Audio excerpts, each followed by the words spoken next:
This is how you see how real my life was. This is what heroin ends up having you look like in the long run and the shit you have to go through. This is just another reminder why I don't want to shoot dope anymore.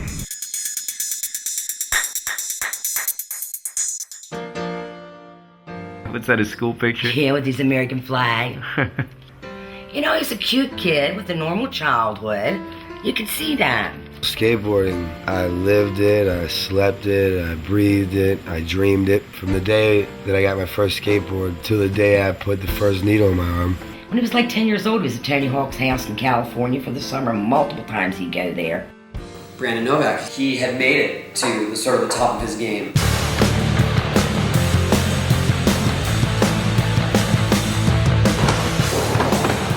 Whenever you saw Brandon, you're like, whoa!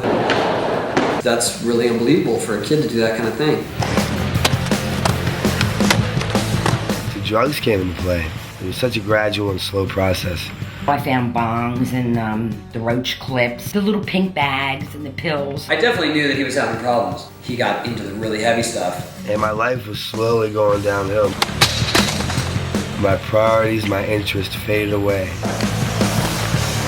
It's something I worked so hard for since probably 6 years old. I said I'm done, and I quit. It was just so easy just to get high. I quit caring, I quit having hope in anything. That was really the saddest part about Brandon's life. Had he maintained his skating, he could have really made a career out of it. I have no more responsibilities, so I decided I needed to go out and celebrate. I was so sick, man. I celebrated by quitting my dream. Sometimes when I would be in bed at nights, I would hear him in the bathroom vomiting. That's how I knew he was into the drugs. I wake up in the morning, the first thought is heroin. The kid was tearing my heart out of my body, and I couldn't do anything about it. My top priority was the cash for the dope. I've taken him to meetings, to counselors. I bailed him out of jail from Colorado to Texas to New York. No sooner than we were home, he'd be right out on the front street making another drug deal. She would tell me over and over, like, you're killing me. And I was so selfish. I was literally going through hell. And I said, God, I'm asking you one thing. Cure him or kill me, because none of us can live like this anymore. The drug dealers were calling and threatening my life. They were going to kill me because he was a drug and he owed them money. They were appearing at my house at night with guns after me. He said, are you Novak's mother? And I said, yes. He said, we want the money. I had to leave him and go somewhere where I would never let him invade my life again. He disappeared off the face of the earth. He was living on the streets. That's how bad it got. I have nowhere to go, nothing to my name. I knew how bad I was, but the only thing that mattered was getting another fix. And once I got a fix, everything was better again, as would say. I think he's on heroin, like, seriously. I mean, he's like really skinny and he looks like shit. I decided to take Novak in and try to help him out. I'd give him cameos on Viva La Bam because he had no problem just doing stupid shit. Novak, you in? Wouldn't have any other way.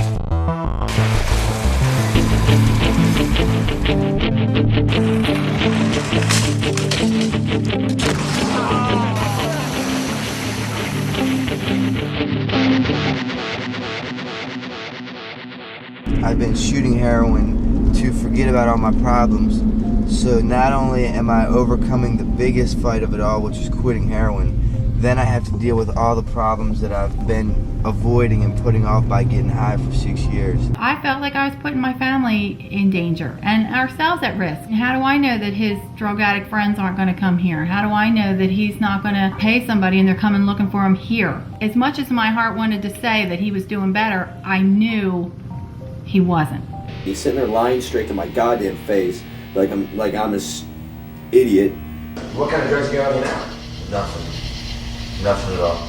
I hate to be negative because I'd like to believe him because he's my friend and I want to believe him. I don't want to have to you down, Brandon.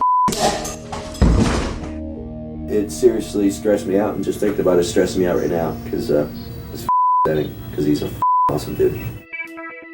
The first time I met Novak was when we were filming the second Jackass movie. Give me a 10!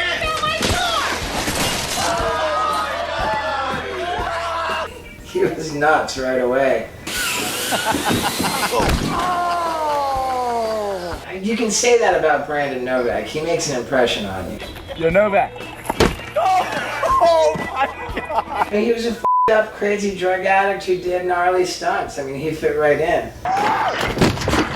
Oh. There were some problems. It didn't take long to figure out that Brandon had a problem with drugs and alcohol. He was just always doing drugs, looking for drugs, more drugs, and then more drugs after that. Brandon had this book called Dream Seller, and it was an addiction memoir. I had to put it down. It was so frustrating for me. Because here's this book about a guy who knows so much about addiction, and is just unwilling to do anything about it. My days are kind of somewhat numbered, man. I have hepatitis C, right? And I drink every day like it's going out of style. And it's not fair, man. Not fair to my mother. I just did a year in prison. Let me hear some noise! Stay the off drugs, kids, man, because I up so bad. I'm just so sick of lying, and I'm so sick of trying to figure out who I can tell the truth to and who I can't. This drug called heroin. Now ask yourself, is it fun? Or does it look real pleasurable and pretty?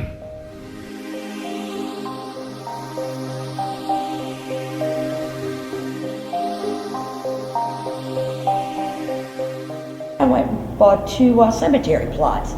One for me and one for Brandon. I just pray. I tell him, Brandon, please, I'm not going to get any younger. Please straighten your life out.